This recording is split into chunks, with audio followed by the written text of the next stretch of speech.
آقا سلام علیکم.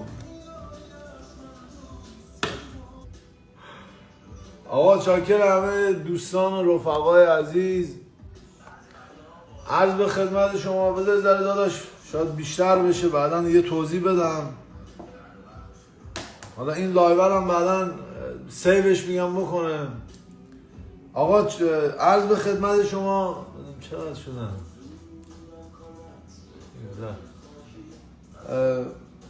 دیروز حاجی که اومد، ما رفتیم فرودگاه سوارش کردم، بعد برگشت گفت آقا تو چرا چی شد و فلان و اینا، چون میگم من اونجا زیاد تلفنی با حاجی صحبت نکردم.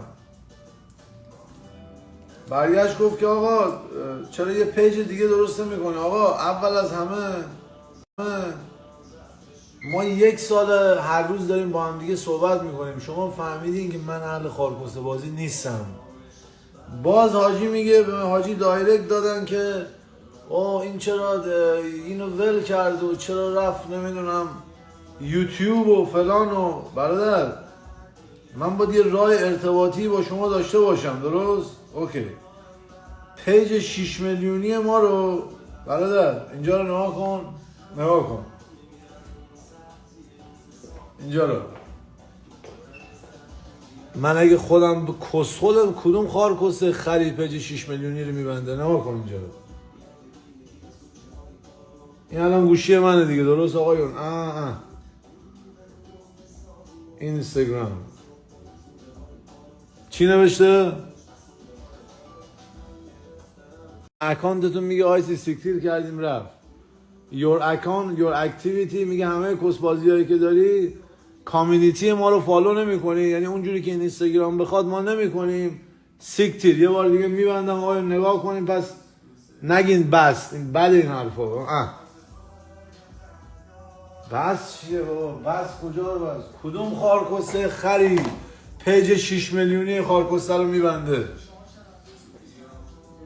داداش بعد نیستی دوستان دیوونه آیسان تو یوتیوب زندگیتون نمیذاری، توی شورت داداش من میمونه این کسکیسا، پاک نمیشه مثل استوری.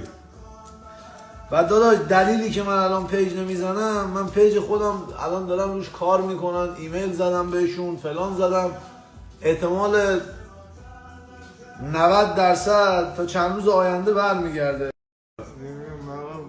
آقا این دوست ما رفت، این دوست ما با 30-40 هزار تا فالوور اومد با 160-70 هزار تا رفت.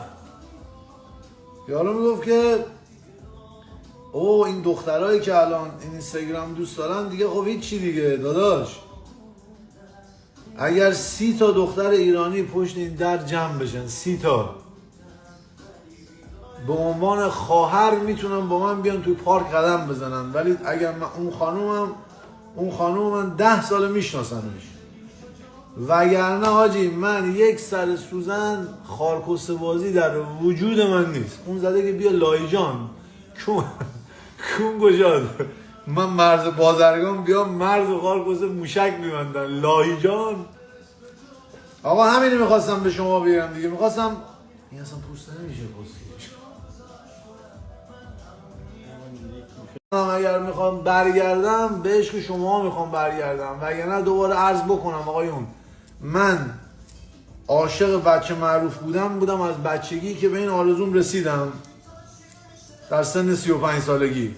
نمیخوام داداش جلوی خارجی ها معروف بشم، من میخوام جلوی ایرانی ها معروف بشم، چون صحبت من، زبان من بچه ها فارسی هستش. در هر صورت که آقا کی رحمتون رو بخورم، خواهر دستتون رو ببوسم.